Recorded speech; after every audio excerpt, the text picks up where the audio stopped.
They told him to stand up, not asked. Told. The words cut through the first-class cabin like a dropped tray shattering on marble. Sharp. Public. Final. Conversations died mid-sentence. The soft clink of ice in crystal glasses stopped.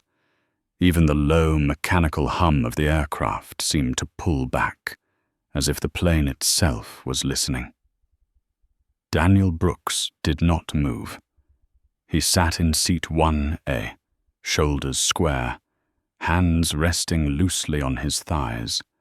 The window to his left streaked with slow lines of rain sliding down the glass at JFK. Outside, ground crew lights blinked red and white in the mist.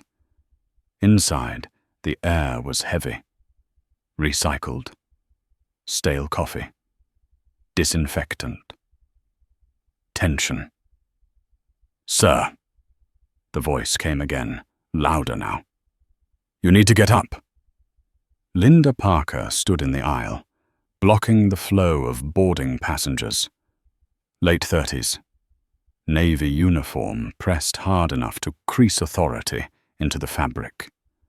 Blonde hair pulled tight into a bun that did not move when she did. Her smile was gone. What remained was something colder. Control, or the need for it.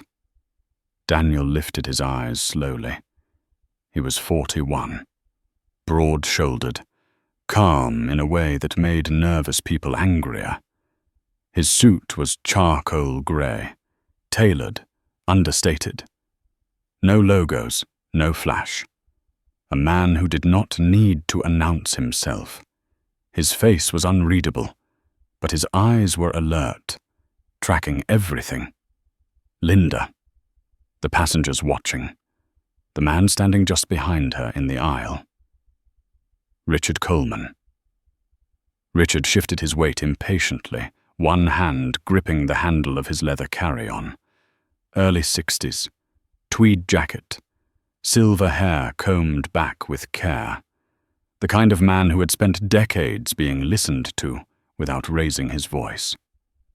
His lips pressed thin as his eyes flicked to Daniel, then away, as if the seat already belonged to him.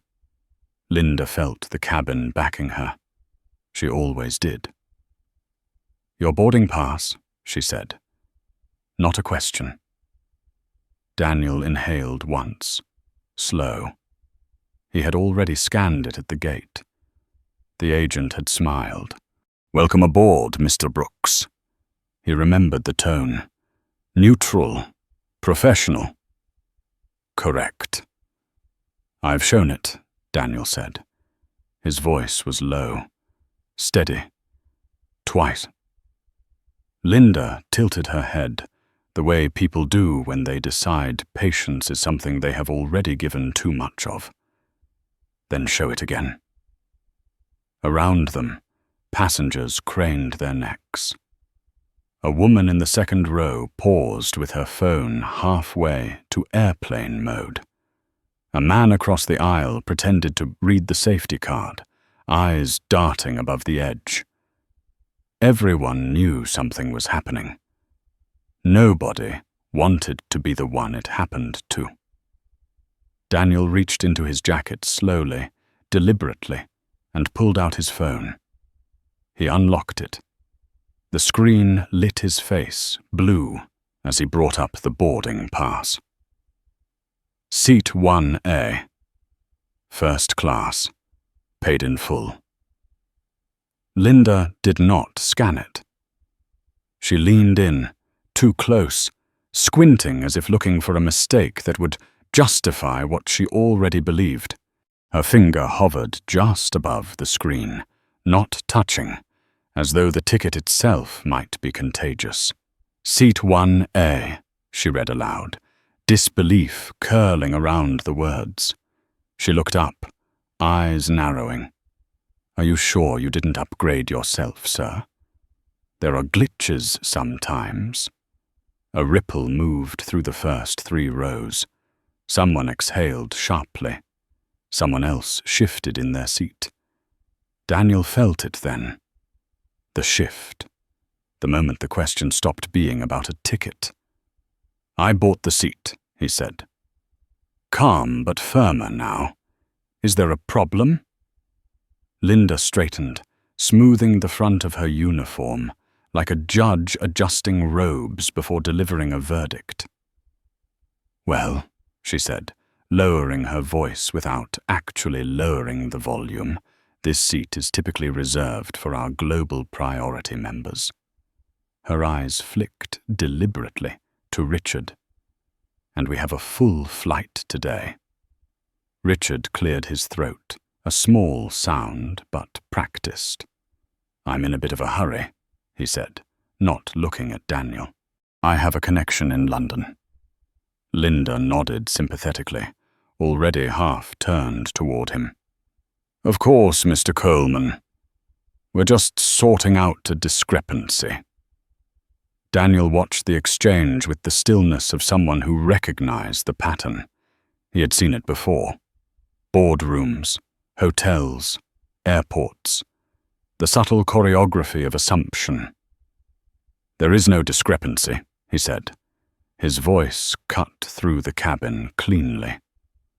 "I'm in my assigned seat." Linda's jaw tightened. The smile did not return. "Sir," she said, now sharp, "I'm going to need you to step out of the seat so we can verify your credentials at the podium. You're holding up boarding." "I can verify them right here," Daniel replied, tapping the phone once. "Or you can check your manifest." "I'm not getting up." Silence fell hard. It was the kind of silence that made people uncomfortable with their own breathing. Linda felt heat crawl up her neck. She was being challenged, in public, by a man who did not fit. "If you do not comply with crew instructions," she snapped, "that is a federal offense." She leaned closer, her voice tight, almost trembling now. "I am asking you nicely. Get up." Daniel met her eyes. He saw what was there. The calculation. The story she had already written about him. He knew the rules of this moment. Raise your voice, and you become the threat. Stay seated, and you become the problem. He stood. The movement was slow, controlled, but when he rose to his full height, the space around him seemed to shrink. Linda took a half step back before she could stop herself. Daniel noticed. So did a few others. "Fine," he said. "Let's verify." The walk up the aisle felt longer than it was. Heads turned as he passed. Some faces showed sympathy, others curiosity. A few wore something like satisfaction. Proof, they seemed to think. Proof that he never belonged there in the first place. At the door, the humid New York air rushed in as the jet bridge opened. Daniel stepped onto it, the sound of rain louder now against the metal walls. Linda followed, heels clicking, sharp, decisive. A gate agent joined them, a man in his early 40s with tired eyes and a name badge that read, Mark Ellis. "Check his ticket again," Linda ordered, folding her arms. "The system must be wrong. Mr. Coleman is a platinum member." Mark hesitated, fingers already moving across the keyboard. The terminal screen reflected in his glasses. He frowned. "It's valid," he said slowly. "Full fare. Paid. Seat 1A. Linda's face flushed. "That's impossible." She looked Daniel up and down, her eyes landing on the suit, the shoes, the quiet confidence that irritated her more than anything else. Does he look like someone who drops $15,000 on a one-way ticket? Mark didn't answer. Daniel leaned back against the jet bridge wall, cool metal pressing through his jacket. He listened. The rain, the muffled voices from the cabin. Somewhere inside the plane, a door closed. A seatbelt clicked. Linda exhaled sharply, turning away from him. "I'm not comfortable flying with him," she said, loud enough for Mark to hear. He was combative, made other passengers uneasy. Daniel felt something settle in his chest. Not anger. Recognition. Mark swallowed. "Sir," he said, avoiding Daniel's eyes, "if the crew isn't comfortable, I can't let you back on. We can rebook you." Daniel nodded once. "Put it on record," he said quietly, "that I'm being denied boarding despite a valid first-class ticket." Linda scoffed, already turning back toward the aircraft. "Do whatever you want. Mr. Coleman is waiting." As Daniel walked back toward the terminal, the jet bridge door closing behind him with a hollow thud, he did not look back. He already knew this wasn't over. Not even close. Daniel Brooks stopped walking only when the noise faded enough for him to hear his own breathing. The terminal swallowed him whole. Fluorescent light, rolling suitcases, the low roar of announcements layered over each other like static. Life moving on, indifferent. He stood near a floor-to-ceiling window overlooking the tarmac, rain blurring the shapes of aircraft into grey ghosts. Horizon Air Flight 99 sat at the gate, massive and patient, its nose pointed toward a destination Daniel would not be on. Not because he lacked a ticket, because someone decided he did not fit. He set his leather satchel down at his feet and loosened his tie, just enough to breathe. The adrenaline that had carried him down the jet bridge drained away, leaving something colder behind. Focus. He had learned long ago that anger wasted energy. Silence, used correctly, multiplied it. Behind the glass, a baggage cart rolled up. A ground handler tossed a Louis Vuitton duffel onto it, without ceremony. Daniel watched it land sideways, the thud dull and disrespectful. That, somehow, felt personal. Not the bag. The assumption that nothing he owned required care. He reached into his pocket. Linda's voice still echoed in his head. Combative, disruptive, made others uncomfortable. Words chosen carefully. Words designed to survive scrutiny while doing damage. Daniel unlocked his phone. He did not scroll. He did not hesitate. He tapped a number he rarely used, one that bypassed assistants and receptionists and went straight to the person who mattered. It rang once, twice. "Brooks," a voice answered, deep, British, tired but alert.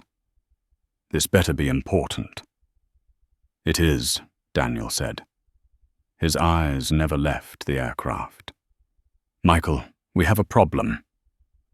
There was a pause. Not confusion, assessment. Michael Harrington did not rise to his position by interrupting. "What kind of problem?" Michael said finally. "Requires you to call me from an airport at this hour." Daniel watched a tug connect to the plane's front wheel. "One of our assets is being operated by a company that just exposed itself to a significant liability issue." Another pause. "Longer now." "You're on a Horizon flight," Michael said. "Not a question." "I was," Daniel replied. until their crew decided I was a security risk. A short, incredulous laugh came through the line. You? You make accountants nervous, not flight attendants. They removed me anyway, Daniel said. Valid first-class ticket. No cause. Seat reassigned to another passenger. The rain intensified, drumming against the glass. The engines were still quiet. The plane was not moving yet. Michael exhaled slowly. Do they know who you are? No, Daniel said. And that's the point. Silence again. This time, it was different. The kind that sharpened. Daniel continued, his voice measured. I'm standing at Gate 42 at JFK Horizon Air Flight 99, Boeing 777. Operated under the Aeris Global Engine lease executed last year. Michael did not need reminding, but Daniel gave it anyway. Clause 14, subsection B. Breach of safety protocols or operational negligence grants us the right to suspend authorization pending audit. I know the clause, Michael said quietly. You wrote it. Daniel watched the jet bridge begin to retract, slow and deliberate, like the closing of a door he had already walked through. Discrimination by crew creates legal exposure. That exposure puts the asset at risk. You're telling me, Michael said, that a purser's prejudice just triggered a lease violation. Yes, Daniel said, and I'm advising mitigation. Michael let out a low whistle. There are over 300 people on that aircraft. They aren't going anywhere, Daniel replied. Not for long. On the tarmac, the pushback tug engaged fully. The plane's lights blinked. The engines began their start-up sequence, a rising whine that vibrated faintly through the glass into Daniel's bones. Michael hesitated. You want to ground the aircraft? Daniel shook his head, though Michael could not see it. No. I want to recall the engines. The sound on the other end of the line changed. Interest edged with something darker. The Trent 800s, Michael said, leased separately. Aeris owns the paper outright. Correct, Daniel said. And Horizon violated the good faith provision the moment they removed a passenger based on bias. You're asking me, Michael said carefully, to decertify engines mid-operation. I'm asking you, Daniel replied, to protect our asset. The engines reached a higher pitch now, the whine smoothing into something powerful, controlled. Daniel checked his watch. He did not rush Michael. He never rushed people when the leverage was already his. Make the call, Daniel said. On the tarmac, a marshaller raised his hands. Michael exhaled. You're ruthless, Brooks. Daniel's reflection stared back at him in the glass. Calm, unmoved. I'm a passenger who didn't fit the profile. The line went dead. 30 seconds passed. Then the engine pitch faltered. The smooth hum collapsed into a stutter. Then silence. The tug froze in place. The marshaller lowered his arms, confused. A beat later, the jet bridge began to move back toward the aircraft. Daniel felt it then. Not satisfaction. Resolution. His phone buzzed. A notification slid across the screen. Horizon Air Flight 99. Status delayed. Behind him, someone gasped. Daniel turned. Mark Ellis stood at the gate counter, staring at his monitor as if it had just accused him of a crime. His face had gone pale, lips slightly parted. He looked up slowly, eyes locking onto Daniel with dawning terror. "Something wrong, Mark?" Daniel asked, his voice mild. Mark swallowed. "Operations just called," he said. They said the engines are no longer certified for Horizon use." Daniel nodded. "That does sound serious." Mark's voice dropped to a whisper. "Who are you?" Daniel did not answer right away. The gate phone rang, sharp and insistent. Mark flinched and picked it up. "Gate 42, he said, then froze. "Yes, Captain." "Yes." He's standing right here." He held the phone out, his hand shaking. Daniel did not take it. "Tell the captain," Daniel said evenly, "that if he wants to speak to me, he can come up here. I'm not allowed on the plane." Safety risk. The terminal around them had shifted. People sensed it. Conversations paused. Phones came out. A low current of panic hummed through the gate area. Moments later, the jet bridge door burst open. Captain James Miller emerged, hat tucked under his arm, 4 stripes gleaming on his sleeves. 52 years old. Decades of authority worn like a second skin. His face was tight, jaw clenched, eyes scanning until they found Daniel. Behind him came Linda Parker. She did not look the same. The confidence was gone. Her posture had collapsed inward, shoulders tense, eyes darting. The immaculate bun seemed to vibrate with anxiety. She stayed half a step behind the captain, suddenly aware of the size of the storm she had helped create. Miller stopped 2 feet from Daniel. "Are you responsible for this?" he demanded, voice loud enough for everyone nearby to hear. Daniel slid his phone back into his pocket. "Captain Miller," he said calmly, "I usually prefer to meet flight crew before they remove me from their aircraft." Miller's nostrils flared. "The tower just informed me the operational authorization for my engines has been revoked. We are grounded.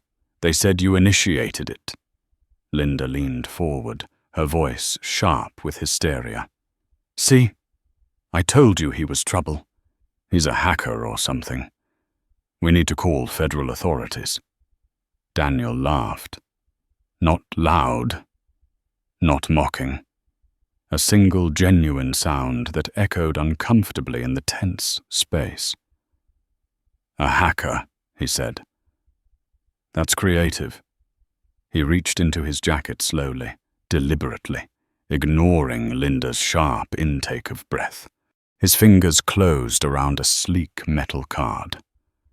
"Captain," Daniel said, extending it between 2 fingers, "I'm a corporate attorney specializing in international aviation finance." Miller snatched the card and read it. The change in his face was subtle but unmistakable. The anger faltered. The certainty cracked. "Aeris Global," Miller said quietly. "General Counsel." Daniel met his eyes. "We own the engines on your aircraft. We lease them to Horizon under very specific terms. And 10 minutes ago, I invoked the breach clause of that lease." Linda's breath hitched. Miller turned slowly toward her.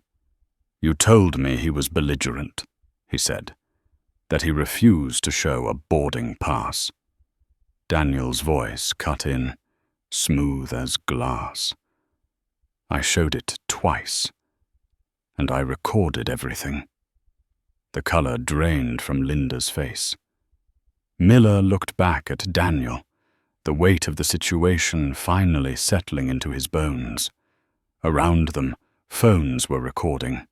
Witnesses were everywhere. The story was already moving faster than any of them could stop. Daniel felt the moment lock into place. The plane was grounded. The truth was out. And this was only the beginning. Captain Miller did not raise his voice again. The anger drained out of him in stages, replaced by calculation, then something closer to fear. He knew the look on Daniel's face now. He had seen it once before, years ago, when a federal inspector boarded his aircraft unannounced and sat quietly in the jump seat for an entire flight. Power that did not need to announce itself. "Mr. Brooks," Miller said, lowering his tone, "let's step aside and talk this through." Daniel did not move. "I'm fine right here." Linda Parker shifted behind the captain, her fingers twisting together. Her eyes darted toward the growing crowd at the gate. Passengers from other flights had begun to gather, drawn by the stalled aircraft and the unusual tension radiating from Gate 42.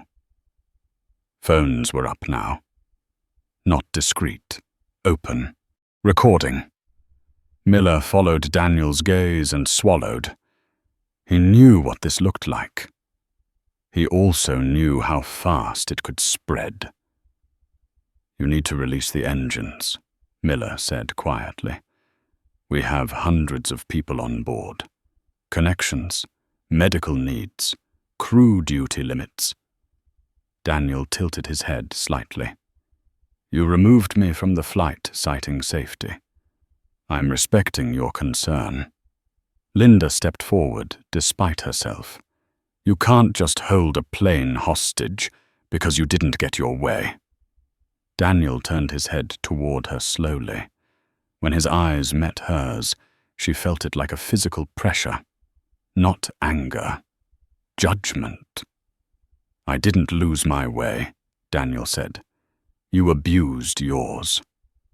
Linda opened her mouth, then closed it. Her face flushed blotchy red. She looked at Miller as if begging him to fix it, to restore the world she understood, where her word carried weight, and men like Daniel did not ask questions. Miller turned to her instead. "Did you record the interaction?" he asked. Linda froze. "No. Why would I?" Daniel answered for her. "I did." The words landed harder than shouting ever could. Miller's shoulders sagged just a fraction. "How much?" "From the moment she approached my seat," Daniel said. "Every word, every tone shift, every accusation." Linda's breathing turned shallow. She shook her head. That's not admissible. You can't record crew without consent." Daniel's voice was steady. "New York is a one-party consent state, and we were not in flight. But we can let legal sort that out." Miller closed his eyes briefly. He could already hear the questions. Training, oversight, prior complaints. The kind of questions that did not stop once they started. "Mr. Brooks," he said, opening his eyes again.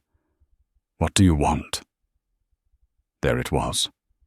The moment when authority bent into negotiation. Daniel did not answer right away. He watched Linda out of the corner of his eye. He watched Mark Ellis grip the counter, like it was the only thing keeping him upright. He watched a woman in the waiting area mouth the words, "What is happening to no one in particular?" "I don't want Seat 1A back," Daniel said finally. "It's compromised." Miller blinked. "Then name your terms." Linda's head snapped toward him. "Captain." He silenced her with a look. Daniel took a slow breath. The air smelled like jet fuel and ozone now, sharp and metallic, the kind of smell that lingered after damage. "First," Daniel said, "Linda Parker is removed from this flight immediately." Linda laughed, sharp and brittle. "You don't have that authority." Daniel looked at Miller. "You do." Miller's jaw tightened. He hesitated, just a beat too long. Daniel continued. "She is suspended pending a full investigation. The findings will be shared with Airline Global." Linda's laughter died. "You can't just second," Daniel said, his voice cutting through hers. "You will make an announcement to the passengers currently on board. You will state that the delay was caused by a personnel issue involving a violation of anti-discrimination protocols, and you will apologize." Miller recoiled slightly. "Over the PA? That's an admission of liability." "It's an admission of truth," Daniel replied. "Choose your wording carefully. But the cause will not be disguised as weather or maintenance." Miller's face went tight. He looked toward the aircraft, then back at Daniel. "Our insurers will survive," Daniel said. "Third, Richard Coleman will be removed from seat 1A and returned to his originally assigned seat." Miller hesitated. "He was upgraded. He benefited from misconduct," Daniel said. "That upgrade is void." Linda's voice cracked. "This is insane." Daniel turned to her fully now. "What's insane is that you thought no one would notice." Miller ran a hand down his face. He looked older suddenly. "And the engines?" "They remain offline until these terms are met," Daniel said. "And there's more." Miller stiffened. "More?" Daniel nodded. "Tomorrow morning at 9 a.m. Eastern, Airline Global will initiate a full compliance audit of Horizon Air's leased fleet. Maintenance logs, crew training records, safety reporting. 5 years back." Miller stared at him. "That's half our long-haul operation." "Then you should hope your house is clean," Daniel said. Linda backed away, as if the floor beneath her had shifted. "This is extortion." Daniel's eyes flicked to her once, dismissive. "This is accountability." The gate phone rang again, shrill and urgent. Mark flinched and answered it, his voice barely audible.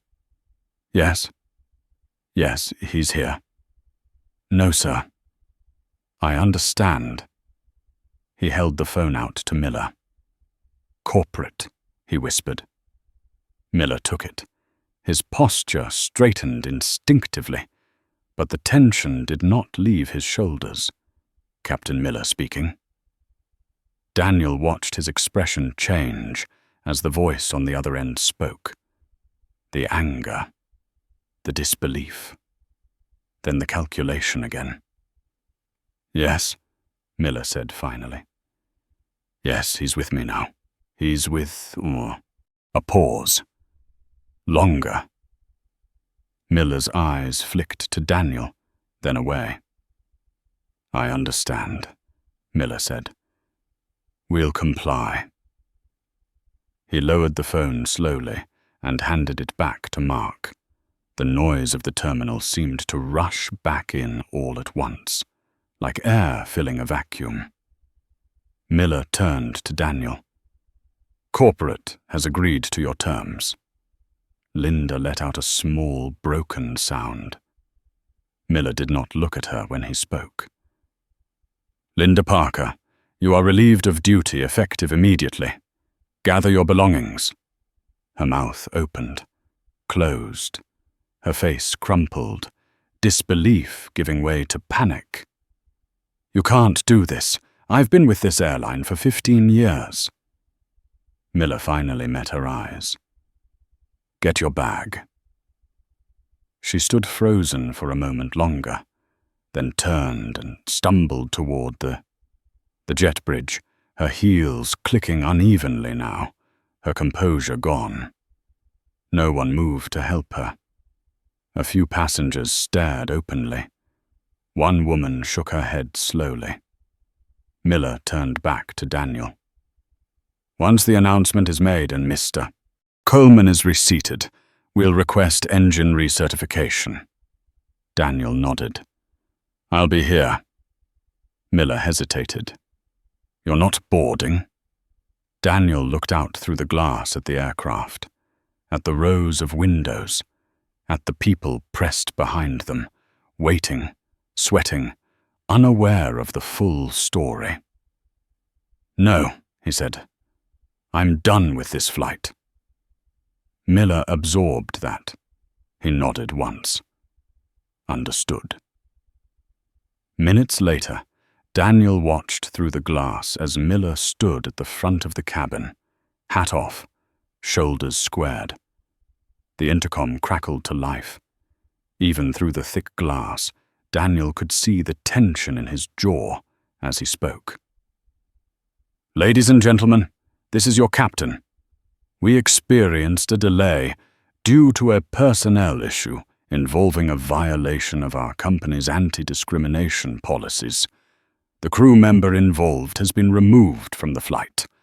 On behalf of Horizon Air, I apologize." Daniel did not need to hear the rest. He turned away as the jet bridge retracted again, as the engine slowly, reluctantly, spooled back to life. Behind him, phones buzzed. Notifications stacked. Someone near the window whispered, "Did you hear that?" Daniel walked toward the exit, his steps unhurried. The engines roared. The story had already left the gate. Daniel Brooks did not go home. He took a town car into Manhattan, rain streaking across the windows as the city slid by in blurred layers of light and steel. The driver said nothing. He recognized the look in the rearview mirror, the look of someone who was still very much in the middle of something. At the hotel, the lobby smelled of polished wood and restraint. Soft piano music. People who knew how to keep their voices low. Daniel checked in under his own name. No disguises. No urgency. The clerk's eyes flicked to the suit, the posture, the calm. The room key slid across the counter without questions. Upstairs, the room was quiet in a way airports never were. Thick carpet, curtains that actually blocked the city out. Daniel set his phone on the desk and loosened his cuffs. Only then did he allow himself to sit. The silence lasted less than a minute. His phone buzzed once, then again, then kept buzzing. Notifications stacked faster than the screen could clear. Messages from colleagues, from legal teams, from people who never contacted him directly unless something had already escaped containment. He opened the first video. The footage was shaky, shot from the aisle of the aircraft. Captain Miller stood at the front, shoulders stiff, delivering the apology. The audio crackled, but the words were unmistakable. Personnel issue, anti-discrimination policies, removed from the flight. The camera swung toward the aisle. A junior flight attendant stood frozen, eyes wide, as Richard Coleman argued loudly, red-faced, clutching a glass of scotch like it was proof of entitlement. "I was upgraded. You can't move me." "Do you know who I am?" A terrified voice replied off-camera. "Sir, we have to keep seat 1. Empty. It's part of the agreement." Agreement. The word rippled through the cabin like a shockwave. People laughed, not kindly. Someone booed. Another voice shouted, "Sit down!" The video cut to the final shot. Seat 1A. Empty. Pristine. Untouched, a wide window framing nothing but grey sky. Daniel set the phone down slowly. By the time room service arrived, the internet had done what it always did when power slipped. It swarmed. The clip was everywhere now. Millions of views climbing by the minute. Comment sections moving too fast to read, but the sentiment was clear. Justice, finally. About time. Daniel ate without tasting much. Steak, potatoes, a glass of red wine he barely touched. His phone rang again, a number with an Atlanta area code. He let it go to voicemail. Then it rang again. On the third call, he answered. "Mr. Brooks," a smooth voice said, warm and practiced. "This is Thomas Reed, CEO of Horizon Air." Daniel leaned back in his chair. "I assumed you'd call." A pause. The smile was audible in Reed's voice. What happened today was unfortunate. Daniel did not respond. "We've terminated Linda Parker effective immediately," Reed continued. "Captain Miller has been placed on administrative leave, pending review. We're issuing a public statement condemning discrimination and reaffirming our commitment to inclusion." Daniel swirled the wine once, watching the surface break and settle. "You did what was necessary to get your plane off the ground." Reed cleared his throat. "And the audit? That was heat of the moment. A negotiating tactic." Daniel smiled faintly. "You don't want us looking through your books." "No one does," Reed said, chuckling nervously. "We've been partners for a long time. Let's not turn this into something it doesn't need to be." Daniel set the glass down. "Thomas, do you know why Clause 14 exists?" A beat. To protect the asset. To protect the integrity of the asset, Daniel corrected. An airline that allows its staff to humiliate paying passengers is an airline that cuts corners. If your people feel safe breaking federal law in public, what are they comfortable doing in private? Reed's charm cracked. "We run a tight operation. We'll see," Daniel said. He ended the call. The next morning, Atlanta woke up to black sedans. They rolled into Horizon Air headquarters just before 8, tires hissing on wet pavement. Daniel stepped out of the lead car, flanked by 12 men and women in dark suits, each pulling a rolling case. They did not look like lawyers. They looked like people who had spent careers finding what others hoped stayed buried. Inside, the lobby was all glass and ego. A massive model aircraft hung from the ceiling, frozen mid-flight. Employees stared as the group crossed the floor without slowing. "We're here for the audit," Daniel said to the receptionist, not breaking stride. "Records Room B." Word traveled fast. Too fast to stop. Walter Price, Vice President of Legal, came down the corridor pale and sweating, tie crooked, eyes bloodshot. "Daniel, you're actually doing this." Daniel stopped, looked at him. "Read the contract, Walter. Clause 19. Immediate inspection upon breach of trust." Walter swallowed. "This will destroy us." Daniel gestured to his team. "Team A, maintenance. Team B, HR and crew training. Team C, finance. Walter's voice cracked. Why HR? Daniel met his eyes. I want to know how many complaints Linda Parker had, and how many you buried. Walter's face drained of color. The next 6 hours were surgical. Files opened, servers mirrored, logs cross-checked against physical inspections. No shouting, no theatrics, just the quiet efficiency of people who knew exactly where rot liked to hide.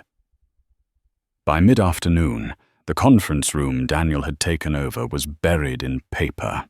A woman in her 50s entered, hair pulled back tight, eyes sharp behind thin glasses. Sarah Kim, lead HR auditor. You were right, she said, dropping a thick file onto the table. Linda Parker, 22 formal complaints over 15 years. Daniel opened the folder. Racial profiling, escalation, abuse of authority. Each one marked counseled. No suspension, no retraining. Why was she protected? Daniel asked.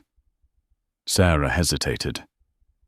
Her brother-in-law is vice president of operations. Daniel closed the file slowly. Nepotism, shielding misconduct. Another door opened. Marcus Reed, lead technical auditor, stepped in, face grim. We have a bigger problem. Daniel looked up. Talk to me. They've been falsifying maintenance logs on the 737 fleet, Marcus said. Logging cycles as training hours to avoid mandatory overhauls, landing gear operating beyond legal limits. The room went still. How many aircraft? Daniel asked. 12, Marcus said. Currently flying. Daniel stood. He picked up the phone and dialed a number he knew by heart. Federal Aviation Administration, a voice answered. Yes, Daniel said calmly. This is Daniel Brooks, General Counsel for Aeris Global. I need to report a Level 1 safety violation regarding immediate airworthiness. Walter Price burst into the room just as Daniel spoke. Oh, he shouted, you can't do that. That will bankrupt us. Daniel did not look at him. You should have thought about that before you decided civil rights were optional. Walter collapsed into a chair, head in his hands. As Daniel continued speaking, calm and precise, the weight of it finally landed. This was no longer about a seat, or a flight, or an apology delivered over a crackling PA. This was about a system that thought it could humiliate people without consequence. And that system was about to learn how gravity worked. The response from the federal government was not subtle.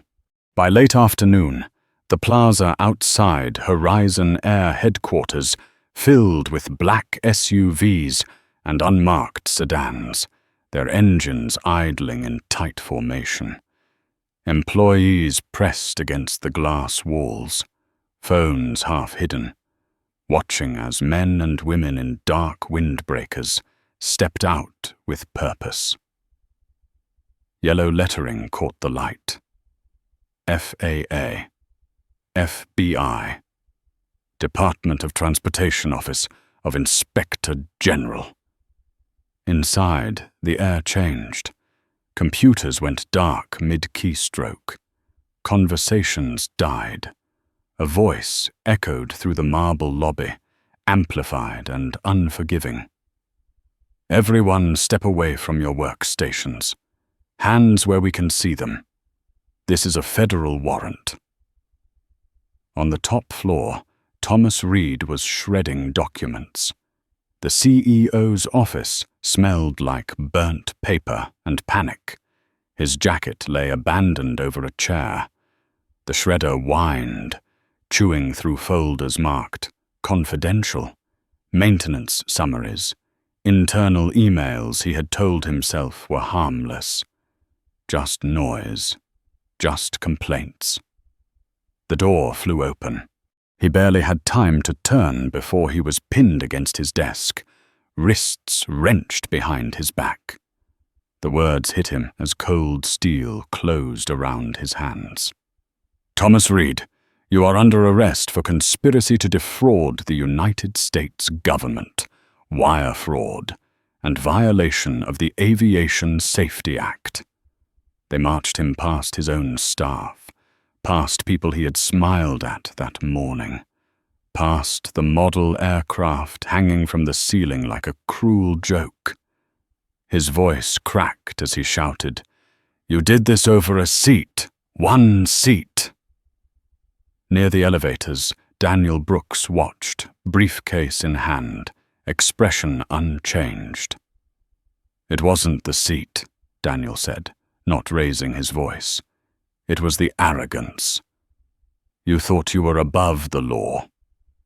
Reed strained against the agents, face red, eyes wild. "You destroyed a legacy." Daniel adjusted his glasses. Gravity doesn't care about legacies. The next morning, the market opened in chaos. Horizon Air stock cratered within minutes. Trading halted as volatility alarms tripped one after another. Creditors demanded cash on delivery. Fuel suppliers cut off lines of credit that had existed for decades. Airports refused takeoffs without immediate payment of fees. Schedules collapsed. Crews timed out. Planes sat idle on runways across the country. But the hardest blow did not come from Wall Street. It came from the pilots. At JFK, in a quiet lounge that smelled of burnt coffee and old leather, Captain James Miller watched the news on a mounted screen.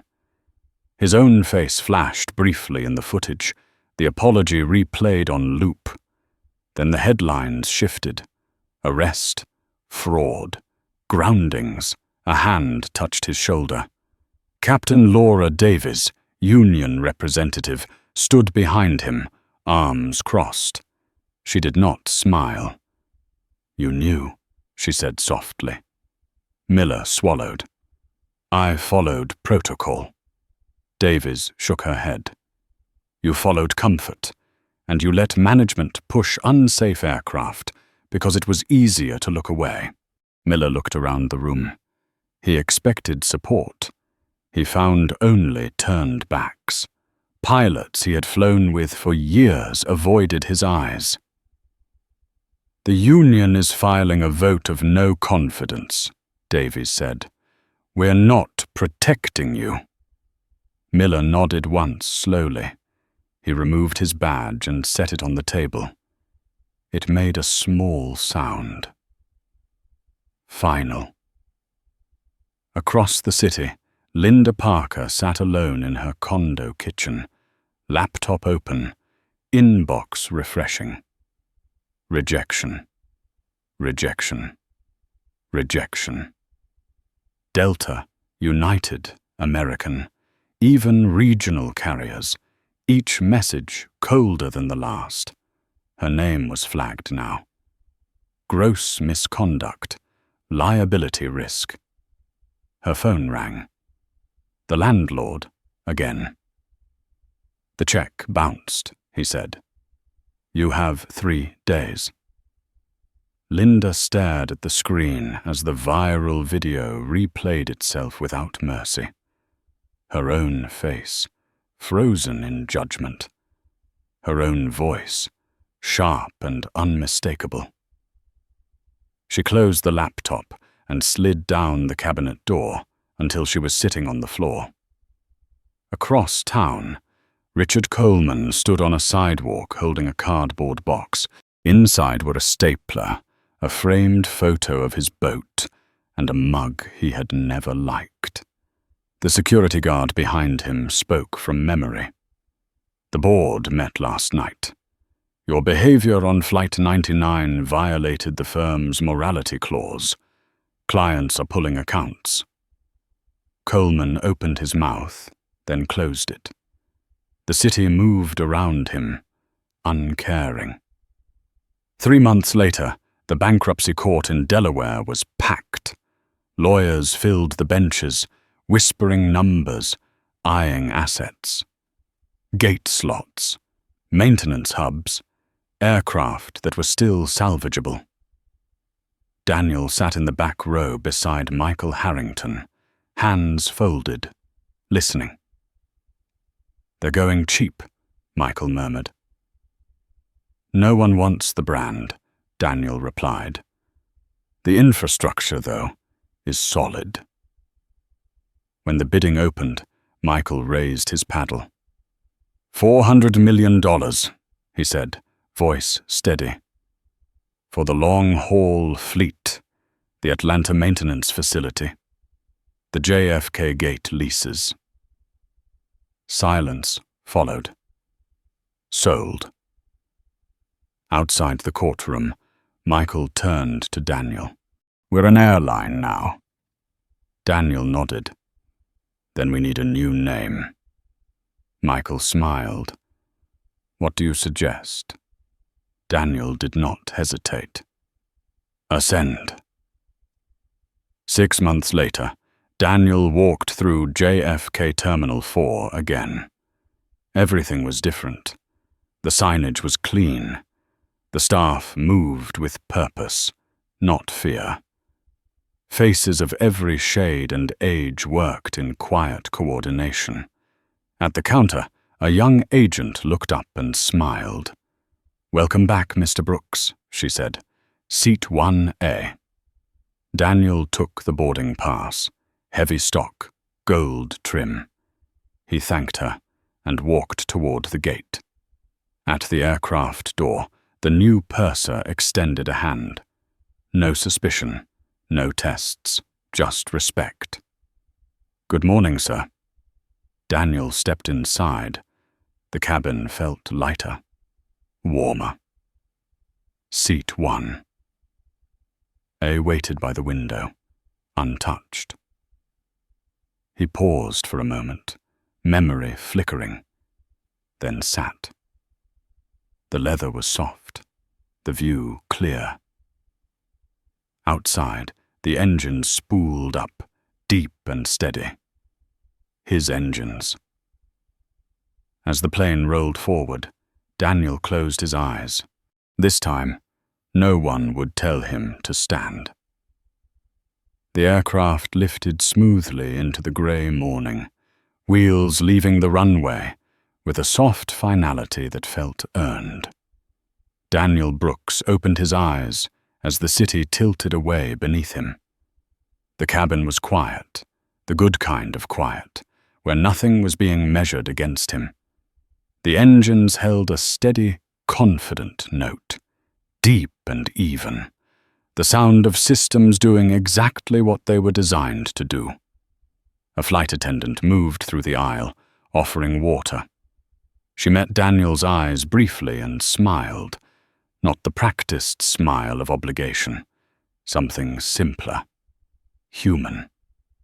"Welcome aboard," she said. Daniel nodded. "Thank you." As the plane climbed, his phone vibrated once on the armrest. A text from Michael Harrington. "Wheels up. Audit teams reporting in. FAA. Coordination complete." Daniel typed back 2 words. "Good. Proceed." He set the phone face down and looked out the window. Clouds slid past in layered sheets, soft and impenetrable. Somewhere below them, a company was still unraveling, lawsuits stacking, insurance carriers retreating, boards resigning. It would take years to clean up the damage, if it ever fully could be. The captain's voice came over the intercom. Calm. Professional. Ladies and gentlemen, this is Captain Reynolds.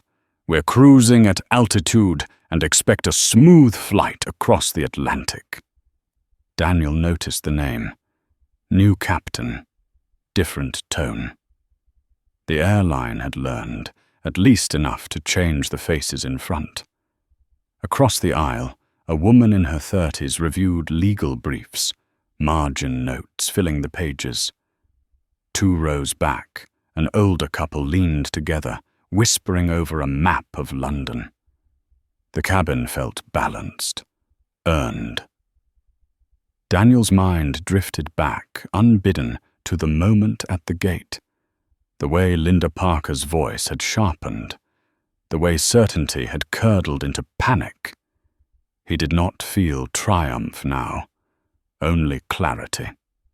Power was never loud. It waited. It watched. And when it moved the ground itself. Hours later, somewhere over the Atlantic, his phone buzzed again. This time, a secure call. Daniel answered. "Daniel," Michael said, voice low. "We found something else." Daniel's gaze stayed on the window. "Go on." "Email traffic," Michael said.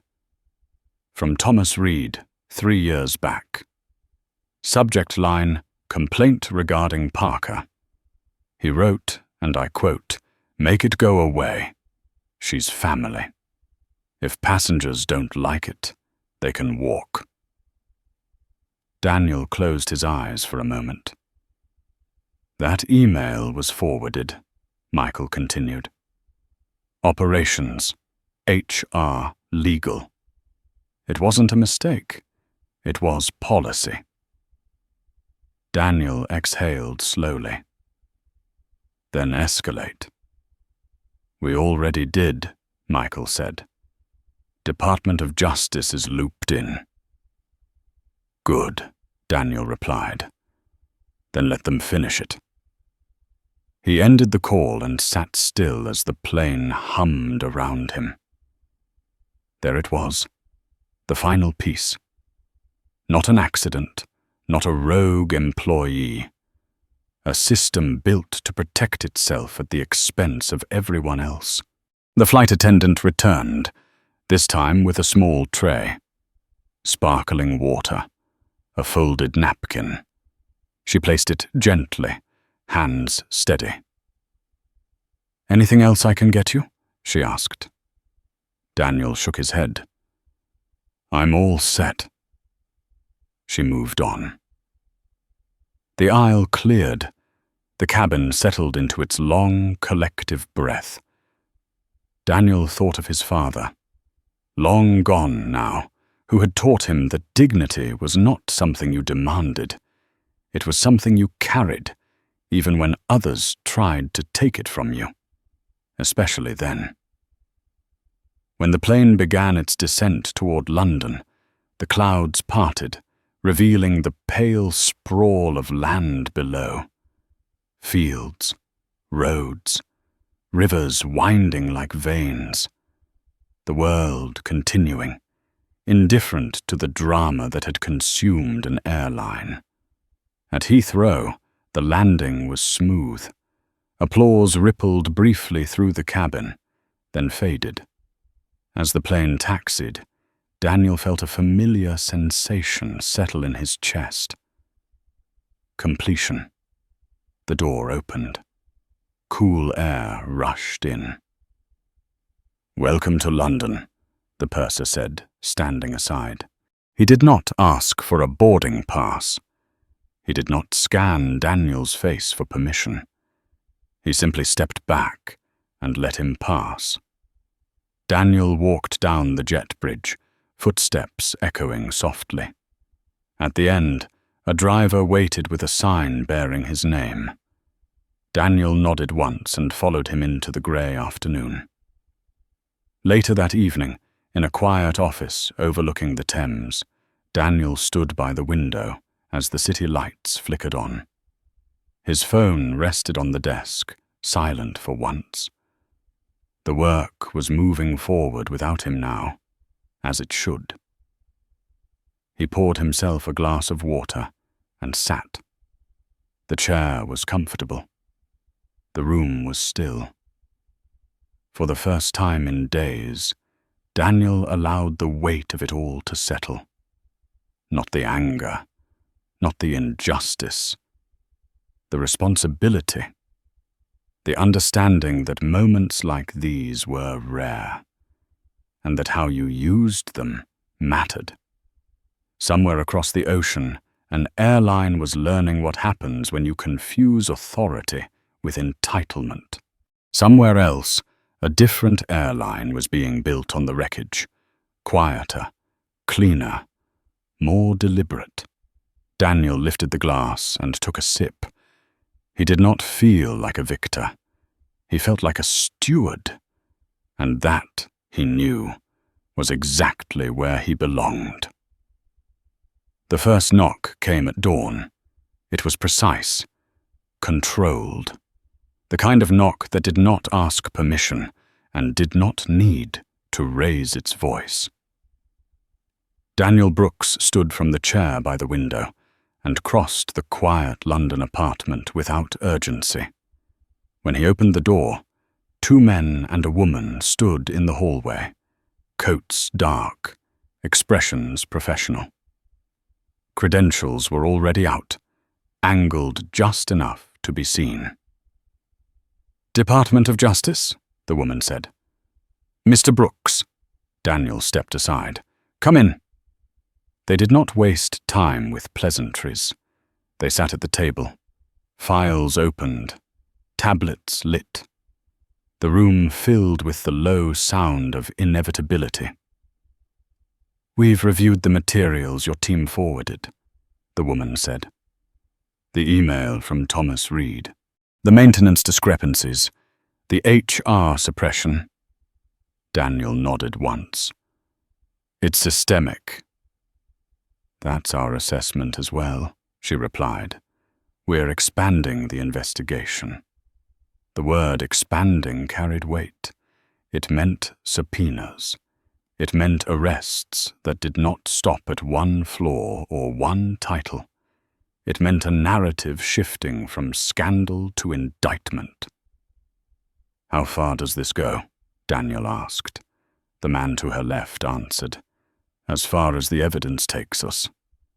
Outside, the city woke slowly.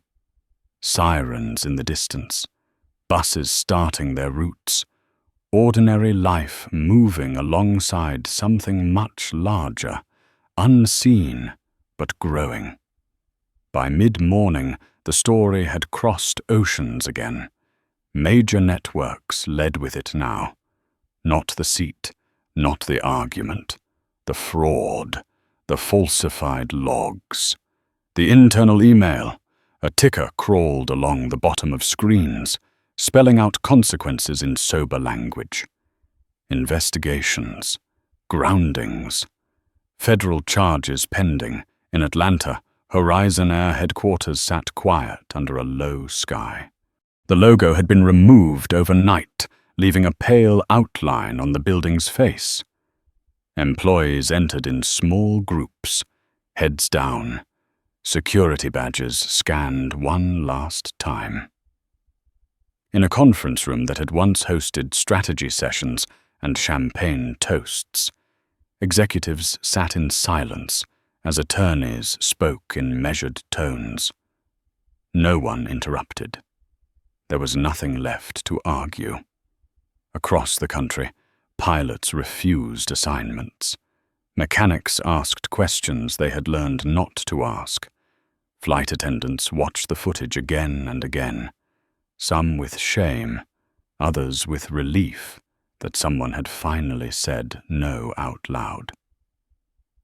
In a small apartment outside Atlanta, Linda Parker watched the press conference on mute. The screen showed officials at a podium, flags behind them, words scrolling beneath their faces. Federal safety violations, criminal exposure, corporate negligence. Her own name did not appear, but she recognized the language. Rogue employee, pattern of misconduct, failure of oversight. She turned the volume up for a moment, then off again. The room felt smaller than it had the day before. Her phone buzzed with a message from a former colleague she had not heard from since the incident. "I didn't know. I'm sorry." Linda did not reply. She sat there and replayed the moment at the gate, the way certainty had felt like armor, the way the world had not bent the way it always had. She realized, too late, that the armor had been paper-thin. In New York, Richard Coleman's name appeared in a different context. An internal memo leaked. Morality clause. Conduct unbecoming. The firm's statement was brief, decisive, and disavowing. He read it alone in a hotel room he could no longer expense, the words blurring together. For the first time in his life, no one returned his calls. Back in London, Daniel walked into Eris Global's office just after noon. The halls were quiet but focused. People nodded as he passed, not deferential, not afraid. Acknowledging. Michael Harrington met him in the conference room, sleeves rolled up, tie loose. "It's moving faster than we expected." Daniel set his briefcase down. "It always does once the truth is visible." Michael leaned back, studying him. "You're aware this changes your role?" Daniel raised an eyebrow slightly. "Explain." "You're not just counsel anymore," Michael said. "You're the face of this, whether you like it or not." Daniel considered that. He had never sought visibility. He had learned to work behind glass, through clauses and consequences. But faces mattered. Stories needed anchors. "Let's be clear," Daniel said. "This isn't about me." Michael nodded. "It never is. But people need a reference point." They sat in silence for a moment, listening to the low hum of the building. Outside, a protest gathered across the street. Not loud, not angry. Handwritten signs. Accountability. Safety first. Treat people right. Workers and passengers standing side by side. A rare alignment. Daniel watched from the window. That afternoon, the FAA issued an emergency directive. 12 aircraft grounded indefinitely. Inspections ordered fleet-wide. Other airlines scrambled, pulling logs, double-checking systems, calling consultants. No one wanted to be next. The industry shifted, not dramatically, but unmistakably. Training memos rewritten, reporting channels reopened. The quiet understanding that what had been tolerated would no longer slide under the radar. That evening, Daniel's phone rang again. A number he did not recognize, but the area code told him enough. "Daniel Brooks," he answered. "Mr. Brooks," a voice said, careful now, stripped of polish. "This is Walter Price." Daniel said nothing. "I wanted to apologize," Walter continued, "for my part in what happened, for what we allowed." Daniel closed his eyes briefly. "Apologies don't fix systems, Walter." "I know," Walter said, "but they're a start." Daniel ended the call without another word. Later, alone again, He sat with a legal pad and wrote 3 words at the top of the page. Culture, accountability, power. He thought about the flight that never happened, the seat that had become a symbol, the engines that had stopped a machine mid-motion. He thought about how easily people mistook access for entitlement, authority for infallibility. How often silence was mistaken for compliance. Daniel set the pen down. Somewhere between New York and London, a line had been crossed, not loudly, not ceremonially, but decisively. And once crossed, there was no going back. The bankruptcy auction was held in a room that smelled like old paper and quiet ambition. Rows of suited bidders filled the benches, murmuring numbers under their breath, eyes fixed on screens that listed assets stripped of pride and history. Horizon Air no longer existed as a company. It existed as inventory, routes, gates, hangars, aircraft shells waiting for new names. Daniel Brooks sat in the back row, hands folded, posture relaxed. Beside him, Michael Harrington watched the proceedings with the calm of a man who understood timing better than price. They did not rush. They did not compete until it mattered. A lawyer at the front read out the first lot. European landing rights. A ripple moved through the room. Paddles lifted. Numbers climbed. Then stalled. Michael leaned slightly toward Daniel. They're afraid of the maintenance exposure. They should be, Daniel said. When the long-haul fleet came up, the room shifted again. 12 wide-body aircraft, engines excluded. Everyone knew why. Without Aeris Global's paper, they were metal and liability. Michael raised his paddle. $400 million, he said evenly. The room went still. A few heads turned. Calculations were made and abandoned. No one else moved. Any other bids? The judge asked. Silence answered. Sold. The gavel fell, sharp and final. Outside, cameras waited. Reporters shouted questions that bounced harmlessly off security detail. Michael and Daniel did not stop walking. In the car, Michael exhaled for the first time. We're in the airline business. Daniel looked out the window as the courthouse disappeared behind them. Then we do it differently. Name, Michael said. We need one. Daniel did not hesitate. Ascend. Michael smiled. It fits. The months that followed were relentless. Hangars reopened under new management. Training programs rewritten from the ground up. Reporting lines stripped of ambiguity. Every complaint logged. Every maintenance cycle verified twice. No shortcuts. No quiet favors. Daniel took an office overlooking a runway. He wanted to hear the planes, to remember what was at stake. He sat in on interviews, not to intimidate, to listen. Mechanics, flight attendants, gate agents.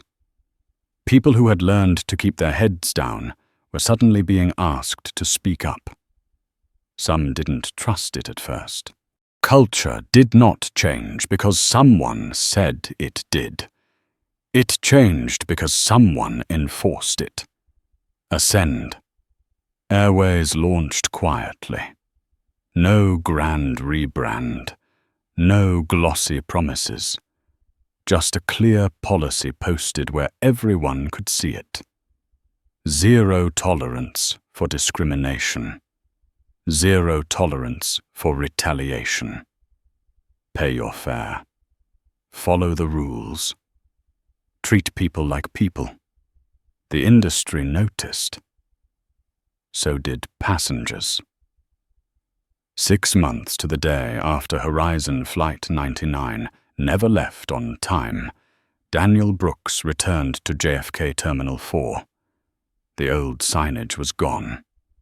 In its place, clean lines and soft lighting. The air felt different, less rushed, less sharp. At the counter, a young agent looked up and smiled when she saw him. "Mr. Brooks." "Welcome back." No pause, no double check, no suspicion. She handed him a boarding pass printed on thick paper. Seat 1A. Daniel took it and nodded. "Thank you." As he walked toward the gate, he passed Mark Ellis. The former gate agent stood straighter now, a new badge on his jacket. He met Daniel's eyes and gave a small, respectful nod. Daniel returned it. At the aircraft door, the new purser extended a hand. "Good morning, sir. On behalf of Ascend, welcome aboard." Daniel shook his hand. Firm, equal. Inside, the cabin was familiar but transformed. Warm wood accents, softer colors. The claustrophobic gray replaced by calm intention. Passengers settled in without the usual tension. A young black woman in the second row reviewed legal briefs. An Asian couple laughed quietly over a map. A veteran businessman closed his eyes and breathed. Daniel paused at seat 1A. Memory flickered. The voice. The order. "Get up." He sat. The leather was soft, the space generous. Outside the window, the wing stretched clean and bright, engines gleaming beneath it. The purser returned with water. "We're pushing back in 2 minutes. Captain Reynolds wanted you to know we've got smooth air all the way." Daniel smiled faintly. "I appreciate that." As the plane taxied, he pulled out his phone and sent a single text to Michael. "Wheels up." The engine spooled, deep and steady. Not the sound of dominance, the sound of reliability. The runway rushed beneath them. The nose lifted. Gravity released its hold. Daniel closed his eyes as the aircraft climbed into the sky, carrying with it the quiet proof that systems could be rebuilt, that power could be redirected, that dignity did not require permission. For the first time since the day he was told to stand, Daniel Brooks was exactly where he belonged. And this time, no one would ever question it. The story did not end when the plane reached cruising altitude. It rarely does. At 35,000 feet, Daniel Brooks rested with his eyes closed, but the world below was still shifting. Regulators were still writing reports. Lawyers were still filing motions. Corporate boards were still waking up to a new reality where quiet abuses no longer stayed quiet. By the time Ascend Airways completed its first quarter of operations, the ripple had become a wave. Airlines across the country revised crew manuals. Words that had once been vague became precise. Discretion was narrowed. Accountability widened. Training modules were rewritten with real scenarios instead of sanitized hypotheticals. Not because they wanted to, but because now they had seen what happened when they didn't. Passengers felt it first, not in grand gestures but in small moments. A gate agent who explained instead of dismissed. A flight attendant who listened instead of assumed. A supervisor who stepped in before a situation escalated instead of after it went viral. The industry did not become perfect, but it became watchful. In Atlanta, the fallout continued. Former Horizon executives cycled through courtrooms and conference rooms, their confidence eroded by subpoenas and sworn testimony. Deals unraveled, retirement plans vanished. Names that had once opened doors now closed them. Thomas Reed sat in a grey room with no windows and answered questions he had never expected to face. Each time he said, "I don't recall," the silence that followed grew heavier. He learned quickly that power evaporated the moment you were no longer useful. Linda Parker's world shrank. Days blurred together in her condo as legal notices arrived by certified mail. Civil suits, depositions. She replayed her words endlessly, hearing the tone she had once mistaken for authority. Friends stopped calling. Family avoided the subject. Her name became something whispered, then something people avoided altogether. She told herself she had followed procedure, that she had kept order, that she had done what was expected. But the quiet made it impossible to ignore the truth. She had felt entitled to decide who belonged, and she had been wrong. Richard Coleman tried to rebuild his reputation in private rooms with old connections. Lunches that once lasted hours now ended quickly. People listened politely, then changed the subject. He learned the cost of being seen clearly, without the insulation of status. Across the Atlantic, Daniel returned to his routine. He spent mornings in meetings, afternoons on the floor, evenings reviewing reports. He knew names now, not just executives, but mechanics, instructors, gate supervisors, people who kept the operation honest when no one was watching. Ascend's numbers were solid, but that was not what mattered. Complaints were addressed, not buried. Near misses were reported, not rationalized. The culture took shape slowly, deliberately, like something meant to last. One evening, Daniel stood alone in a hangar as a newly serviced aircraft rolled out under bright lights. The smell of oil and metal filled the air. A mechanic wiped his hands on a rag and nodded at him.